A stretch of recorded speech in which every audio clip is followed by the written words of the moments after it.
Now, China's decision to lock down the city of Wuhan. Says human-to-human transmission outside of China. I am placing the entire mainland of Luzon under quarantine until April.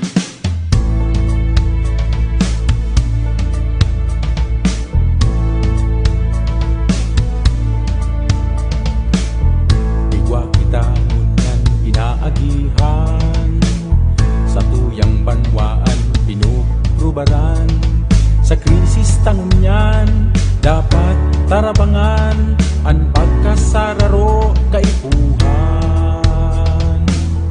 kooperasyon ang sa tuyang itao iribanan kita gabos na nagenyo magpangadji sana magtugod kita ang sakuna malalampasan ka magtiwala ka kakayanin pa mabalik diraray ang ugma sa naga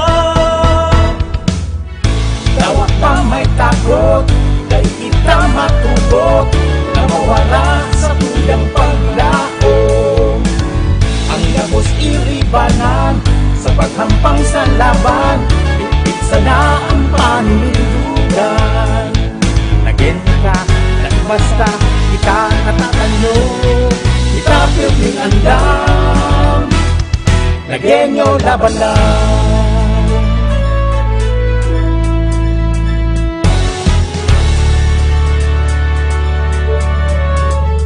sa namamatian ang krisis kunyan makakaasa po kamo mayong mawawalan mayong papabayaan yaon kami igwa kamong malalauman igwa kamong masasaligan igwa sa inyong maataman na genyo kita perming andam magtiwala ka kakayanin ka mabalik niyaray at ugman sa naga tawa na may takot dahil kita matugot na mawala sa tuyang paglao ang gabos iribanan sa paghampang sa laban bitbit sana ang paninindugan naging ka na ibasta kita natatanyo kita piling andam nagenyo laban lang nalalauma nasasaligan nangangataman kita piling andam nagenyo laban lang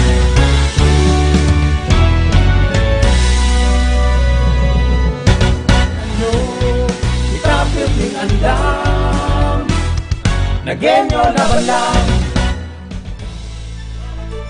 Diyos marahay na pagkaaga mga tugang sarong oras na naman indo kaming makakaibanan ngunya na pagkaaga petsa 15 kan Mayo 2020 sa programang Pirming Andam. Para sa mga impormasyon na hatod sa Indo kan gobyerno lokal kan Naga. Ako po si Kate Delovieres. Asin ako man po si Don Jimenez. Live nindo kaming nadadalan sa City Government Naga, City Government of Naga and sa Naga Smiles to the World Facebook page. Ayan, good morning Ate Don. Good morning, Miss Kate.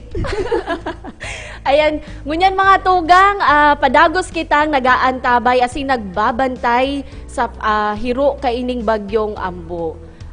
Sa pinakahuring forecast kang pag-asa, sa ngunyan binabagtas kang Ambo. Duman sa latest forecast na as of 5 a.m. Nakalimang landfall mga tugang ang bagyong Ambo. Ini sa San Policarpio, Eastern Samar. Ini si pinakainot kasuugma. Suminunod sa Dalupiri Island, Northern Samar, Kapul Island, Northern Samar, naglaog ini sa Bicol, sa Ticao Island, Masbate, ning alas 12 ning maagahon. Asin nagsunod na landfall, asin ikalima ini, Burias Island, Masbate, as of 3 a.m.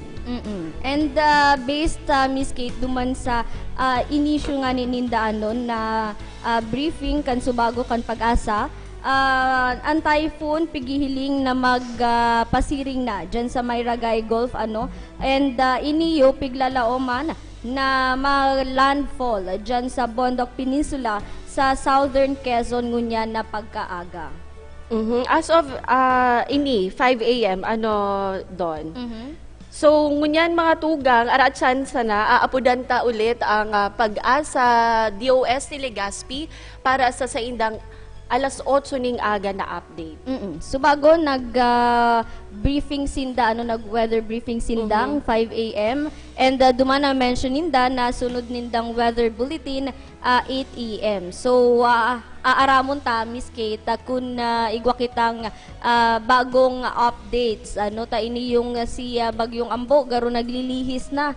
Diyo sa satuyang syudad, sa satuyang probinsya, alagad. Yaon pa man girari kita sa irarom kan signal number 3. Oo, signal number 3 kita. Kaya kasubago, pag mata ko mga alas 5 ning aga, medyo nag-uuran-uran. Pag abot ning alas 6, mas nagkusog na siya. Hanggang sa alas 7, mas nagkusog na din si Duros kasabay katong uran.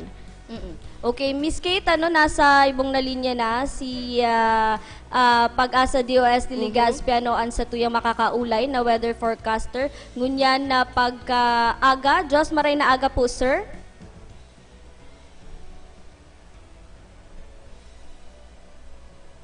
Maray na aga po, sir.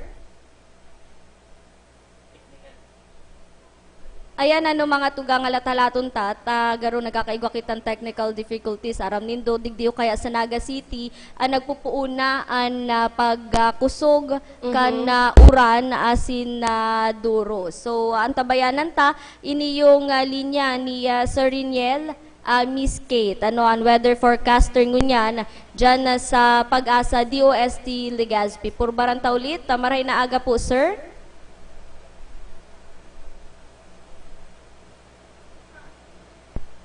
Aram mo doon, dakulao ng pasalamat dahil medyo naglihi sa Naga ining Bagyong Ambo. Pero padagos kitang mga tugang tanganing padagos ining magluya as hindi na makadanyar pa sa iba pang lugar. Kita namundo kita kasuhapon pag landfall ka ini dyan sa may parting summer garo as mga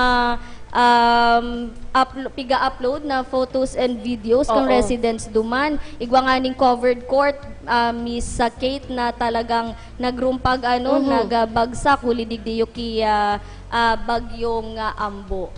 And nasa ibong na linya na sa tuyang okay, antabayanan ta mga tugang ta ini yung si Bagyong Ambo, aramon ta kun na igwa pa bang mga pagbabago garubaga every time na igwang bagong weather bulletin ang Pag-asa igwa siyang pagbabago sa iyang hiro.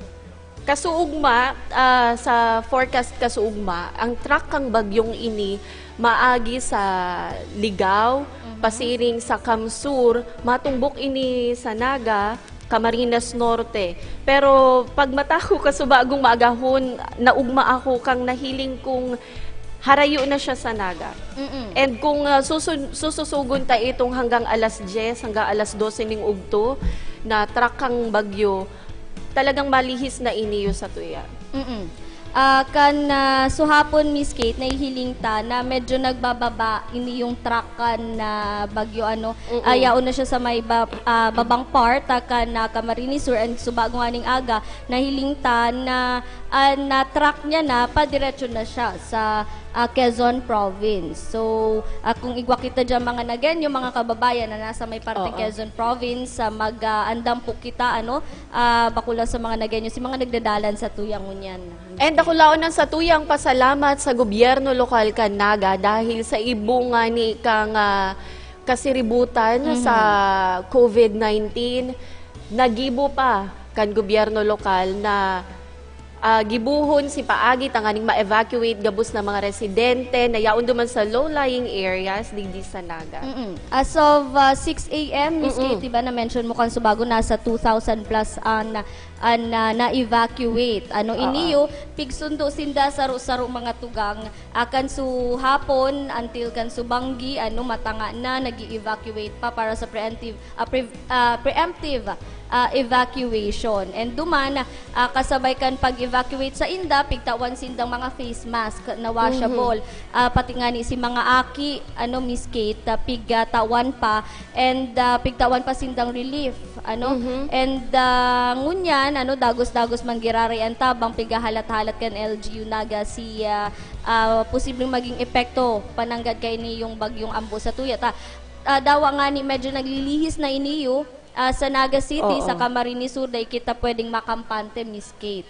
Dako lang, to be exact sa numbers, as of 6 a.m., ini partial update ini mga tugang, manungod sa preemptive evacuation, may 14 kitang barangay na nag-evacuate. As in, ang total number of individuals nag-aabot na sa 2,661. Sa magkakapira-tabi iyan na barangay. Dyan sa may mga barangay, Miss Kate, na dayon naman sinda mayo pang nairirehistro na nag-evacuate ngunyan Oo.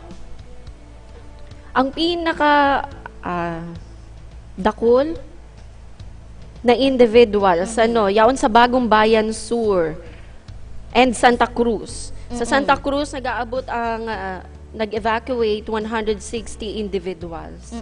And sa Barangay Carolina pala nag-abot man ning 354. Diyan kaya sa Bagong Bayan Sur, Miss Kate, yaon dyan si Dua, na dakula, o sa dakulang evacuation sites na pigdagamakan na LGU Naga with the help of Department of Education Division Digdiyo sa Naga City. Tayaon dyan na Naga Central School 1 and Naga Central School 2. So, ang nangyari dyan, Miss Kate, si mga barangay na mayong available na evacuation centers o kaya si mga napano na, duman piglaag sa Central 1, Central 2, igwa pa nga ni sa may parte, Miss Kate, ning Camarines Sur National High School.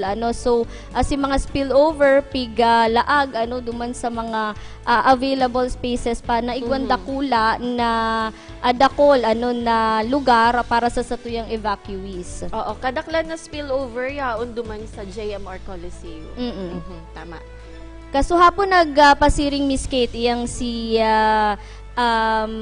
Mayor Son, si Mayor Nelson Legacion, piglibot niya palankan Subanggi kasuhapon, itong nagkakapira sa mga flood-prone area sa digdiyo sa Naga City, kabali dyan Barangay Mabolo, Barangay Kalawag, and Barangay Triangulo. Pig-check niya kung nakabukas si mga floodgates, kung may mga nakabagat ba na water lilies, mga basura, duman na posibleng magkausaning pagbabaha. And naagihan pa, Miss Kate, ni Mayor Son na JMR Coliseum. So, as early as 4:30 p.m. kasuhapon, igwa ng mga nag-evacuate duman. And actually, igwa kita duman, Miss Kate, di ba nin mga PUM facility sa JMR Coliseum para nga nagdigdi sa COVID-19. Since day pa ito nagamit ever, mayo pa siyang virus, pig-disinfect man giraray ito, pero duman muna pigpa-stay.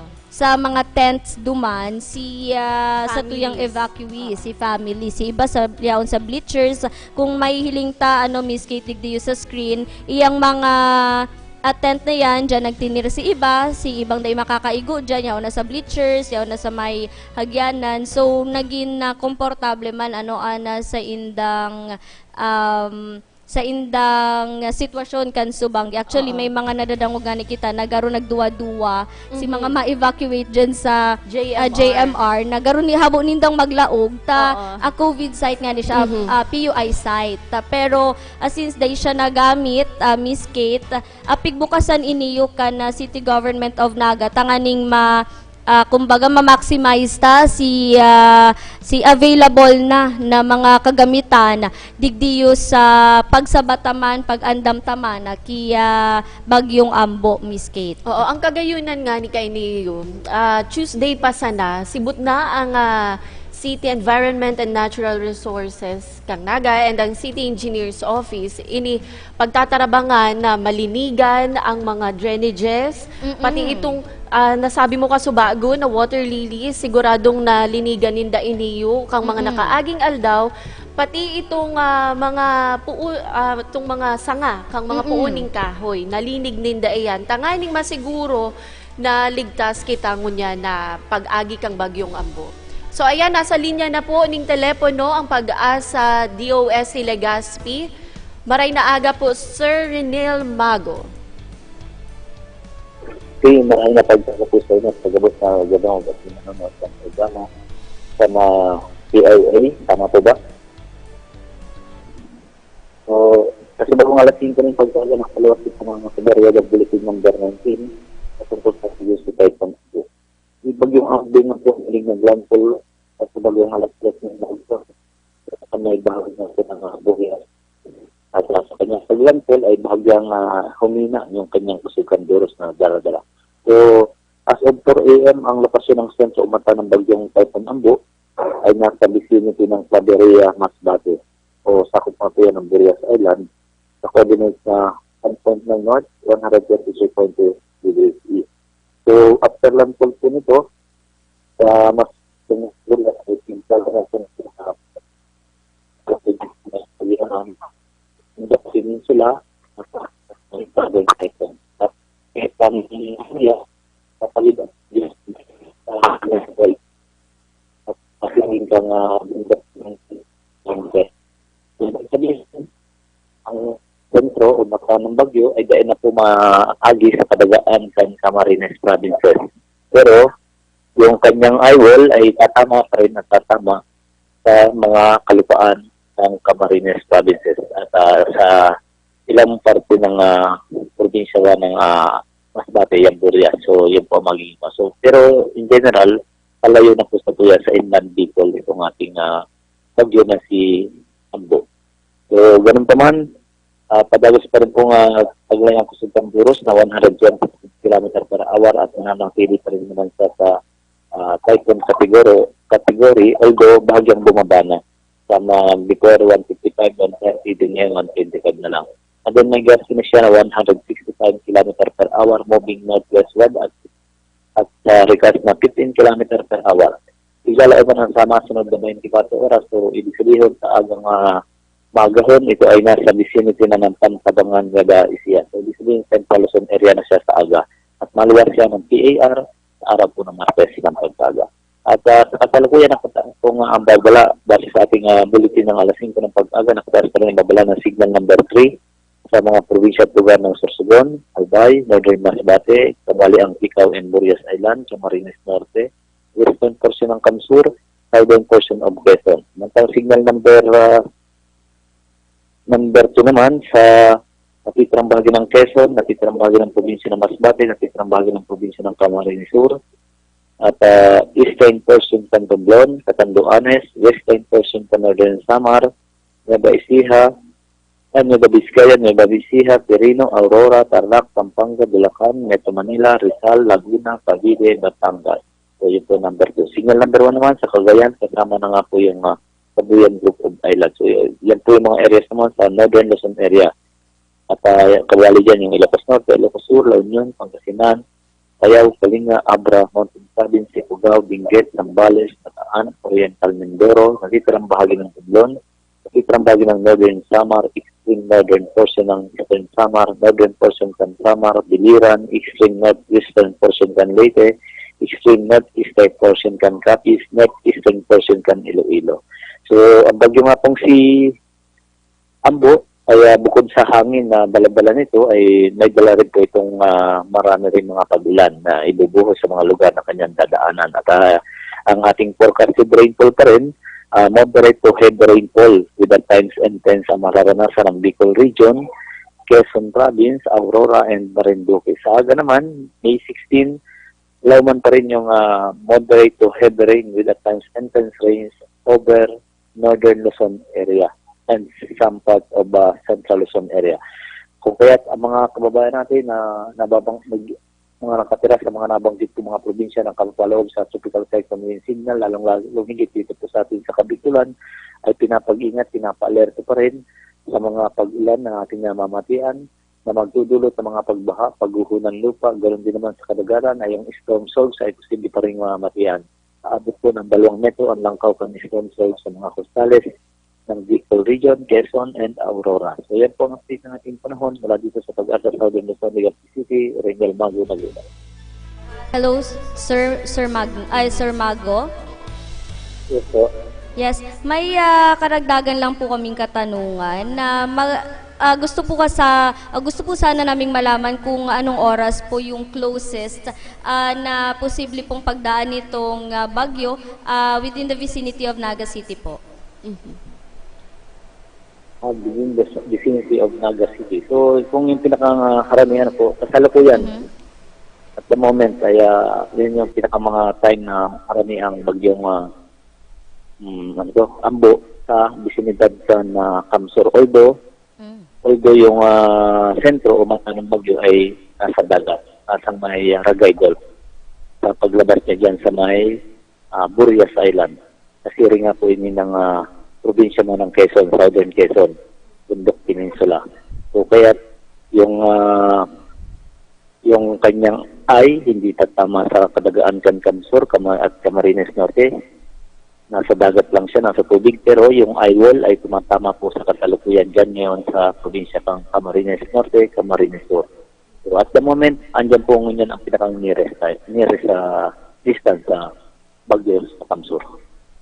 Ilang oras po kaya, sir, pwedeng asahan ng mga kababayan natin dito sa Cam Norte, Cam Sur na magpapatuloy po itong malakas na pag-uulan at hangin, sir?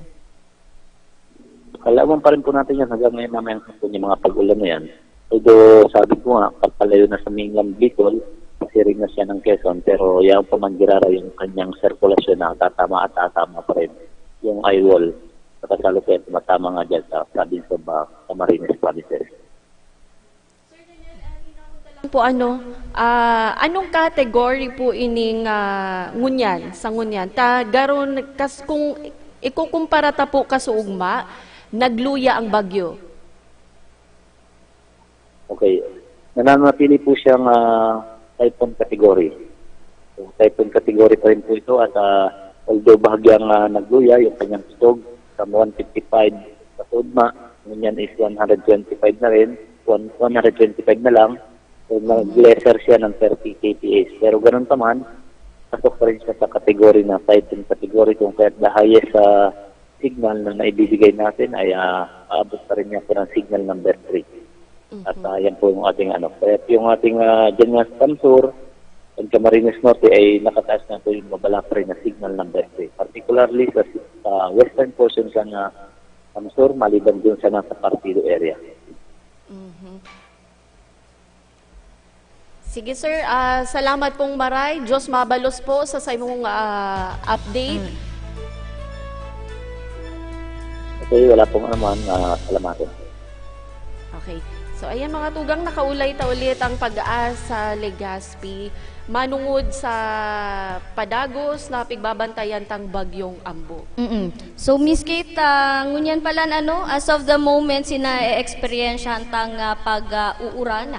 Iyon na pala ninyo si Darakan na eye wall. Kaini yung bagyong Ambo, Miss Kate, na nahahagop na Camarines Sur, na Camarines Norte, and of course ang Naga City. Pero ang mata niya, yaon pala Miss Kate, sa dagat. Ang kagayunan kay ini dahil eye wall na lang kita, bako na kita tutumbukon kang bagyo mismo. So, di kita na ma-experience itong mga na-experience na dati pa na mga bagyo, na ito talagang grabe ang rapado. So, ngunyan, duros na may kaibanan ning uran. Pero mag-ingat man po giraray kita mga tugang sa mga oras na ini dahil pirang oras nga ni itong nasabi ni Sir Rinel na ma-experience na ining pag-uuran. Hasta ngunyan na pagkahapon Miss Kate, ini yung makusog na pag-uuran and makusog na huyop kan duros na ma-experience ta digdiyo sa Naga City. And again, ngunyan po na experience ta ini yung pag-uura na ini yung makusog na duros na ini, dara po iyan kan ni bagyong Ambo na yaon ngunyan sa pinakaharani sa bisinidad ka na Camarines Sur and Camarines Norte, na ini yung papasiring na nga ni dyan sa peninsula kan Southern Quezon, Miss Kate. Oo, basahon ko lang mga tugang ining update kang IMT Ambo situationer digdi sa syudad ning Naga. As of 8:25, no reported flooding in Naga. As in, Naga River water level below normal, 1.4 meter level rise, high tide, and expected this 12 noon. Pero sa ngunyan, padagos po ang monitoring na ginigibo kan Incident Management Team kan Bagyong Ambo. Iyan Miss Kate, pasalamat kita digdiyo sa Naga City. Mayo manadan niya ran, Miss Kate, tapos sana lihisan nga ni kita, kaini yung bagyo, siguro na dara, iniyo ka na sa tuyang pagpapangadji. Pero maray na lang, dawangan ni piglihisan kita, Naga City, padagos-dagos man giraray, sa indang bantay, sa mga posibleng mangyari, Miss Kate. Oo, araatsan mga tugang, pupurbarantang makaulay, si Fire Chief Inspector Emmanuel Ricafort. Siya po ang Incident Commander kang IMT Ambo. Tanganing tawan kita ning update sa indang pagbabantay o duman sa mga ginibunindang preparasyon. And itong mga ginibuninda puon ka sa ugma sa pag-evacuate kaining mga residente digdi sa syudad ni Naga. So bago Miss Kate, titext tayo niyo nga si Sir Ricafort, and na-mention niya na malibot sinda niya na pag-aaga, tanganing ma-check, ma-monitor si sitwasyon, lalo na dyan sa mga barahaong lugar, Miss Kate, digdiyo sa Naga City. So at siya na ang tabayanan taman kung si mga nahiling niya aktual sa luwas bilang incident commander kana IMT Ambo, Miss Kate. As of 7 p.m. Kasubanggi ini. Hanggang lang alas 7 ning banggi si ginibong pag-evacuate. Actually, Miss Kate, since dainag kaigwani na makusog na pag-uuran, nagdagos-dago si preemptive evacuation na Naga City. Tanganing maasigurar na mayong mawawalat na mga residente na mga ngaipon ng posibleng pag-rescue pag-abot kay niyong aning kasagsagan na bagyo. Ang maaasahan kang sa tuyang mga tugang digdi sa syudad ni Naga na magiging safe ang pag-atubang sa Bagyong Ambo. Yes, Miss Kate. So, ang tabayan ng mga tugang si pakikipag-olay kay Fire Chief Inspector Emmanuel Ricafort. Kasubagong alas 6 alas 6 o alas 6:30 ang nagkapirang barangay digdi sa Naga naka-experience na ning pag-brown out. So nagkaigwa ning power trip off sa ibang part kang Naga. So mga tugang sa samuyang pagbabalik, ang tabayanan ta po si si Fire Chief Inspector Emmanuel Ricafort. Makakaibanan ta siya araatsan lang, antabay lang kamo. Itapir ning andam, nagenyo na balang. Sa panahon ng COVID-19, importanteng tandaan asing gibuhon yato ang mga minasunod na gawi o ang new normal. Enot, maggamit in face mask kung maluwas sa harong asin untukon man ang paglutab asin pag-ihi sa mga pampublikong lugar. Anda ipag-utob sa mga ini, nakakatabang sa mas marikas na pagkuriyat kan COVID virus. Igwamanin katampad na multa, anda ipag-utob sa mga ini. Panduwa, ugalion ang regular na paghanaw nin kamot gamit ang sabon asin tubig o alcohol-based sanitizers. Ugalion man ang pag-disinfect kan mga gamit sa harong asin sa opisina na pirming kinakaputan asin inaagihan kan mga tao arog kan doorknobs, door handles, handrails asin salog. Asin pantulo, maglikay sa mga mataong lugar. Siguruhon ng physical distancing o pagsuhay sa ibang mga tao nin 2 metros. Ninhuli man kaini asin sagkod na mayo pa nin bakuna. Lauman taman na untok mo na ang paghibon yato nin mga mass gatherings o gabos na okasyon na madara nin dakol na tao. Ini po si Mayor Nelson Ligacion. Pagtarabangan ta po ang paglaban sa COVID-19. Ang mga gawi na ini igwang kabaing na pagtios, alagad dakulang karahayan an balos. Para po ini sa satong mga sadiri, mga kairibanan, asin mga mahal sa buhay. Magtiwala kita gabos na ini kakayanon ta, asin malalampasan. Nagenta, nagbasta, kita natatanyo, kita piling andam. Nagenyo laban lang. Now, China's decision to lock down the city of Wuhan. Who says human-to-human transmission outside of China. I am placing the entire mainland of Luzon under quarantine until April.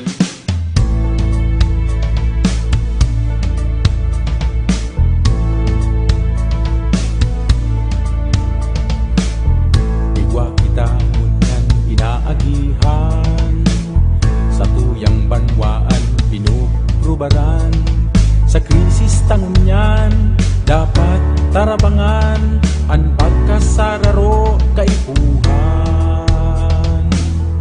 Kooperasyon ang sa tuyang itao, iribanan kita gabos ng nagenyo. Magpangadji sana, magtugod kita, ang sakuna malalampasan ka. Magtiwala ka, kakayanin ka, mabalik ilaray ang ugma sa naga. Dawat pa may takot, dahil kita matubot, na mawala sa tuyang paglaom. Ang gabos iribanan, sa paghampang sa laban, bitbit sana ang panindugan. Nagenta, nagbasta, kita natatanyo, kita piling andam. Nagenyo laban lang.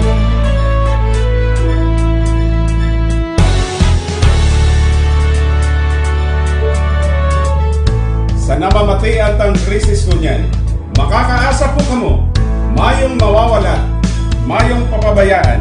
Yaon kami, igwa kamong malalauman, igwa kamong masasaligan, igwa sa inyong maataman, nagenyo kita, pirming andam. Magtiwala ka, kakayanin ka, mabalik nilaray at ugman sa naga. Tawa na may takot, dahil kita matugot, na mawala sa tuyang paglaom. Ang gabos iribanan, sa paghampang sa laban, bitbit sana ang paninindugan. Nagenta, naibasta, kita natatanyo, kita piling andam. Nagenyo laban lang. Nalalauma, nasasaligan, nangangataman, kita piling andam. Nagenyo laban lang.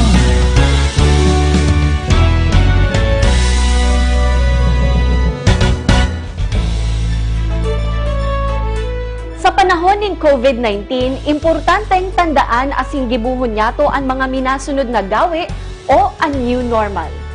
Enot, maggamit in face mask kung maluwas sa harong asin untukon man ang paglutab asin pag-ihi sa mga pampublikong lugar.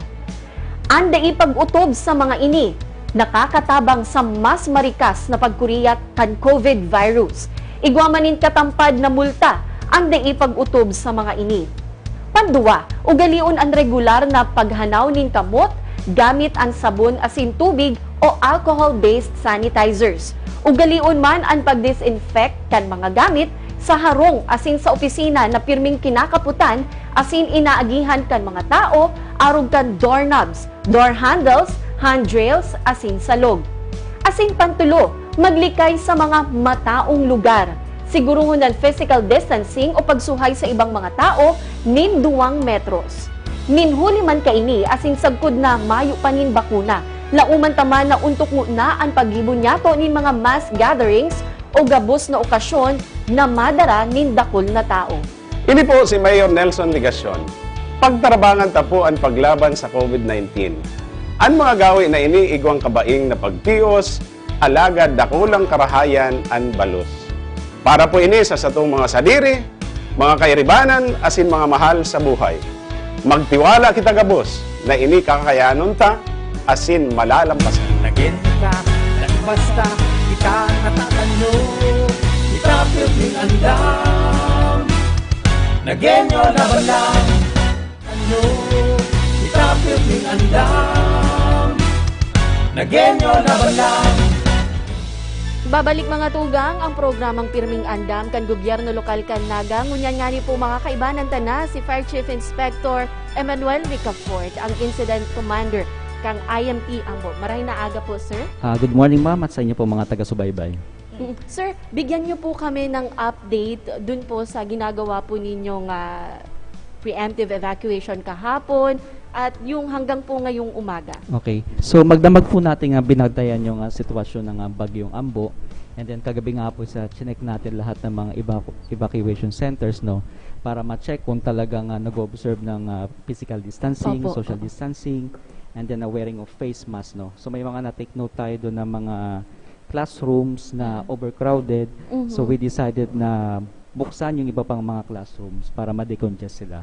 At the same time nagabigay tayo ng mga face mask dun sa mga evacuees na walang face mask. No? Sir, ilan po yung total ng evacuees natin? So as of 6 a.m. today, ang total number of evacuees natin is 2,661 individual. So 2,349 dito is yung nandun mismo sa evacuation centers, and then 312 ito yung mga nasa labas ng evacuation centers. Katulad po ng mga barangay hall, churches, no. So all in all is 510 families ang estimate na na evacuate natin, no. And majority of that is coming from upper barangays. Ito yung from Barangay Kararayan, Pacol, and San Isidro. And then yung mga flood-prone barangays from Balatas, Concepcion Pequeña, Sabang, Tinago, and Tabuco. Kamusta naman po, sir, yung pakikipagtulungan sa atin ito pong mga evacuees natin, sir, lalo na kagabi sa pag-maintain nitong social distancing, wearing of face mask, and other DOH protocols po with regard dito sa COVID-19? So pig-reiterate natin sa kanila yung protocol natin sa COVID, and sumusunod naman sila dun sa abiso natin sa kanila. Hanggang anong oras po tayo, sir, natapos nito pong preemptive evacuation natin? So pig-assess pa natin yung magiging situation. So far ngayon is ongoing pa rin yung patak ng ulan. So hopefully this afternoon i-monitor natin yung high tide. Kung hindi naman siya maka-apekto sa buong Naga, baka after lunch pwede natin pauwiin yung mga evacuees natin. According po sa pag-asa kanina, humina at lumihis yung bagyo. Opo. Oo. Ano pong yung nararamdaman natin ngayon? Kasi yung ina-expect nating tatama, yung preparations natin. Ay magpasalamat po tayo sa Panginoon at lumihis talaga, pinalihis niya itong bagyo at in-spare ang buong Bicol region sa pwedeng maging impact nitong bagyong ito. At tayo natutuwa dahil hindi nga directly naka-apekto sa syudad natin dito sa Naga. But at any rate, tayo po ay naging handa para maging safe po ang ating mga kababayan dito.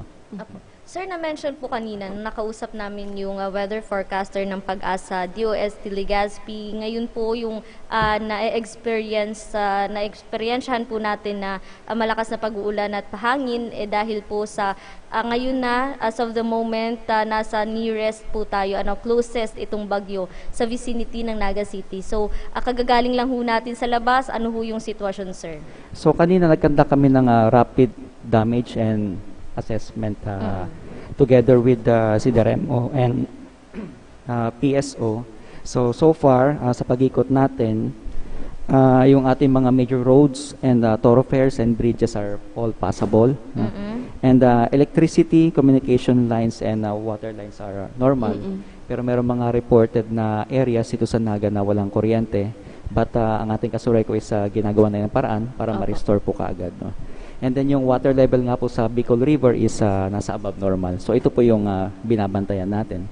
And then continuous nga po yung monitoring natin ng water level dito sa Bicol River. At the same time po yung ating mga division supervisors is closely monitoring lahat po ng mga flood-prone barangays within their area. And then yung mga minor road clearing, ito po yung mga malilit na sanga na putol. So ito po is immediately kiklear po ng ating SWMO. And then yun nga po yung sa assessment ng return ng evacuees. So siguro after lunch, we can recommend kay Mayor kung ano po yung magiging oras ng pagbalik po ng ating mga evacuees sa kanilang mga respective na mga bahay. Sir, nabanggit niyo po na afternoon yung high tide. Sa ngayon, yung water level sa Bicol River medyo mataas na. Above normal pa lang naman. Above so wala normal pa sa critical level. So kapag nag-high tide po mamaya, hindi naman to makaka-affect dun yun sa po ang residents. babantayan natin. Kung makaka-apekto po yung high tide at kung continuous pa rin po yung buhos ng ulan, so malamang po maka-apekto po yan. So sabi niyo po na by after lunch, maybe baka pauwiin na yung mga evacuees. Ano po yung gagawin natin yung after typhoon? So after typhoon po, magkakaroon tayo ng road clearing, clean up drive within the sa sentro po ng Naga kung kailangan po. Pero sa pag-ikot po namin kanina is normal naman po yung situation. So medyo minimal lang po yung gagawin natin ng clean up. Then after that, lahat po ng mga ginamit na evacuation centers ng ating mga evacuees is makakonduct tayo ng disinfection. This is in relation pa rin sa COVID-19 na pandemic. Opo, hindi naman na papabayaan yung mga evacuees dahil hindi sila nagugutom. Yes po. Continuous pa rin po yung pakain ng ating mga barangay captain sa kanila.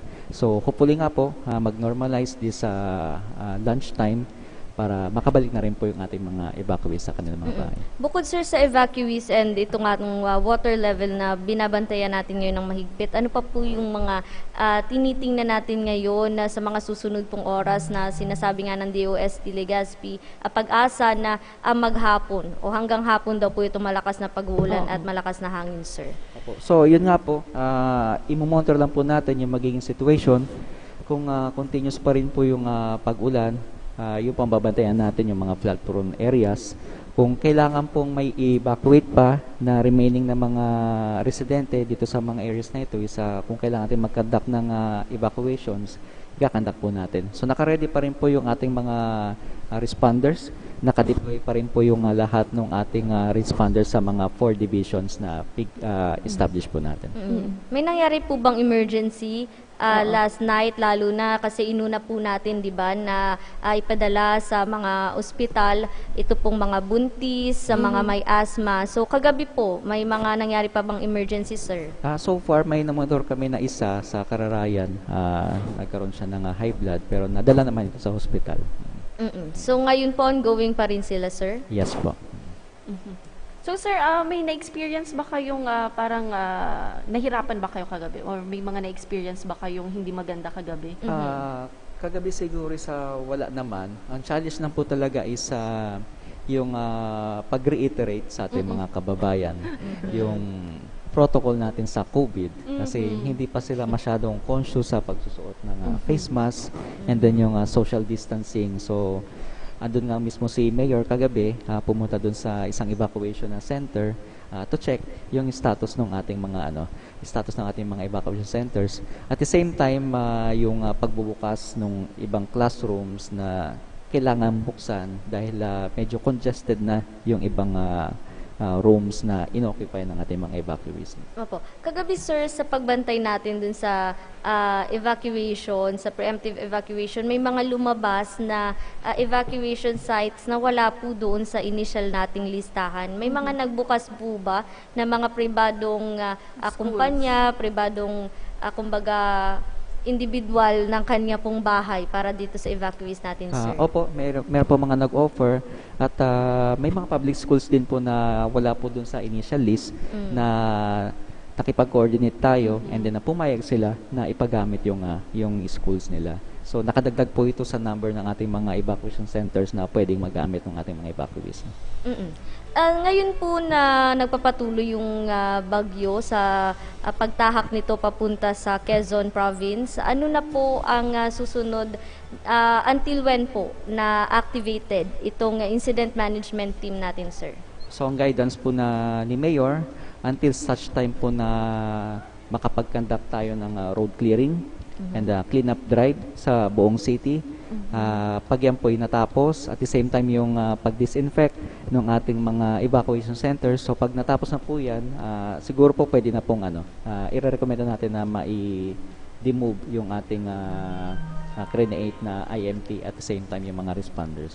Target duration po nitong post-typhoon operations natin, sir? 3 to 5 days po. 3 to 5 days. And paano po natin, sir, i-disinfect yung classrooms? Ano po ang sistema natin dito? Ano pong plano? So we will be arranging lahat po ng mga decon units. No? So meron po ang City Hall, meron din po ang Bureau of Fire Protection. So i-schedule po natin yung disinfection ng mga schools na ito until such time na matapos po natin ito. Hopefully within 3 to 5 days matapos po natin ito. Nakita ko po, sir, kahapon nung pumunta si Mayor Son dun sa JMR Coliseum, yung nakabantay po sa may entrance, chine-check rin po nila yung temperatura ng evacuees. So ano po yung naging resulta nun, sir? Any assessment po? In good health naman po ba lahat ng pumasok doon? So far naman po wala pong reported na mataas ang temperatura at meron tayong protocol dyan. Pagka may flu-like symptoms ng COVID is meron po tayong pagdadalhan na ospital or facility para i-accommodate sila. Ayun, naging maganda talaga po yung takbo natin ngayon, compare to dun sa previous na bagyo. Sir, message po sa ating mga kababayan. Okay. So, sa ating po mga kababayan dito sa Naga, magpasalamat po tayo at lumihis po ang bagyo at tayo po in-spare sa possible na maging impact nitong bagyong ito. Pero tayo po ay nasa signal number 3 pa rin. So hindi pa rin po ligtas na lumabas sa ating mga tahanan. So patuloy lang po tayong mag-monitor, makinig po sa balita at kung meron pong abiso ang ating kinaukulan, makinig po tayo. Sir, yan pong hotline na nasa TV screen natin, open po yan for anytime. Opo. Sige. Thank you so much po, sir, Miss Kate. Thank you, sir. Siguro invite natin ulit si sir sa susunod na mga araw. Or tomorrow, sir, baka pwede ka namin ulit makasama dito. Yes po, anytime po. Thank you. Ayan, mga tugang nakaibanan tapos si Fire Chief Inspector Emmanuel Ricafort, ang Incident Commander kang IMT Ambo. Magayon ate doon dahil naging trangkilo ang pagbabantay tadigdi kay Bagyong Ambo, mayo kitang naging bad experience compared to sa mga previous bagyo.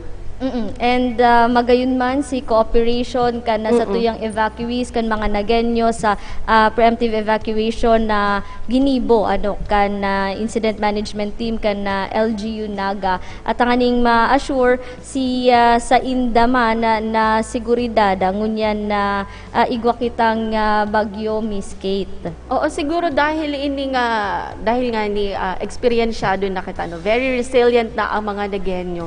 Talagang nakikipag-cooperate na sinda sa local government kung ano man ang pangapudan, as in ang mga pigpapagibo sa inda. Kung mag-evacuate, dapat mag-evacuate. As in, magayon ngunyan sinaging dalagan dahil nga nagbabantay pa kita kang COVID. O kaso bago nabanggit ni sir, naigwang mga evacuation centers na na-monitor nindang overcrowded and syempre na ano man giraray nila, natawan ninda ning solusyon. Piga darasinda sa mga lugar nagpabukas ni na mga bagong classroom sa Miss Kate para duman sa mga miyembros kan na pamilya na yaon duman sa laoga kan na overcrowded ngani na classroom sa digdiyo sa evacuation sites ta. And kita nagpapasalamat Miss Kate duman sa mga pribadong individual and duman sa mga eskwelahan na mayo duman sa initial na listahan na kabali ko ta na duman sa evacuation sites ta. Nagpapasalamat kita ta big bukasan man giraray ninda an sa indang pintuan para sa LGU Naga and of course sa mga Nagenyo na nangangaipuhan ni na matitinira na ngunyan na igwa kitang bagyo, Miss Kate. Ayan, maliban nga ni sa face mask, daigutom ang satuyang mga tugang. Siyempre, igwa nga relief goods na pinanao. As in, siyempre, ang barangay, padagos ang pagtaong tabang ninda, duman sa mga residente na naka-evacuate. And nagpapasalamat liwat kita kay Fire Chief Inspector Emmanuel Ricafort. Dahil sa iyang tinaong update para sa tuyan. And Miss Kate, pagirumduman dawa kita medyo nalihisan kita ya man giraray kita mga tugang sa irarom kan na signal number 3 digdiyo sa Camarines Sur may pangaparte kan Camarines Sur na nasa signal number 3 man giraray kaibahan dyan of course na Naga City digdiyo Miss Kate sa briefer na pigtaukan na Pag-asa DOST Legazpi kaibahan ta dyan an Sorsogon, Albay, Northern Masbate digdiyo sa Bicol region an Camarines Sur particularly Miss Kate an western portion kan Camarines Sur kaibahan dyan ang Del Gallego, Ragay, Lupi, Sipoco, Talibmanan, Kabusaw, Pasakaw, Pamplona, Gainza, Kamaligan, Kanaman, Magaraw, Bombon, Calabanga, Tinamba, Kasiruma, Goa, Naga City, Milaor, San Fernando, Minalabak, Pili, Ocampo, Tigaon, Sangay, Buhi, Iriga, City, Baaw, Bula, Balatan, Nabwa, and Bato. So, kita po si mga na-mention na pagtaraid banwaan, yaon pa man girari kita sa signal, tropical cyclone wind signal number 3, Miss Kate. Ang ibang parte digdi sa Camarines Sur under signal number 2 naman. So, ayan, mga tugang, may mga naghahapot man digdi, igwa kayong mga porsyon na barangay digdi sa Naga, ang mayong kuryente. Sabi po kang Kasureko, ibabalik tulos ang kuryente sa indong mga lugar, oras na magrahay na ang panahon. Although, generally, Miss Kate, sabi nga ni Sir Ricafort, normal. Ang kuryente, ang tubig, ang iba pang utilities digdiyo sa Naga City. Ayan, mga tugang, Diyos mabalos po sa indong pag-antabay. Dakulaon po ang samuyang pasalamat na kita na spare kita sa bagyong Ambo. As in, padagos po kitang mga J sa tuyang runa para po maging ligtas kita. Padagos kitang maging ligtas man, digdi sa pigbabantayan ka nga COVID-19. As in, na kita madagdagan pa ning mga kaso. Salamat po sa indong pag-antabay. Sa aga po, igwa po kitang programa, ANN News, as in, syempre, ang Rulay Banwaan. Ang tabayanan man po ninyo yan, alas 11 ning pagkaaga sa aga.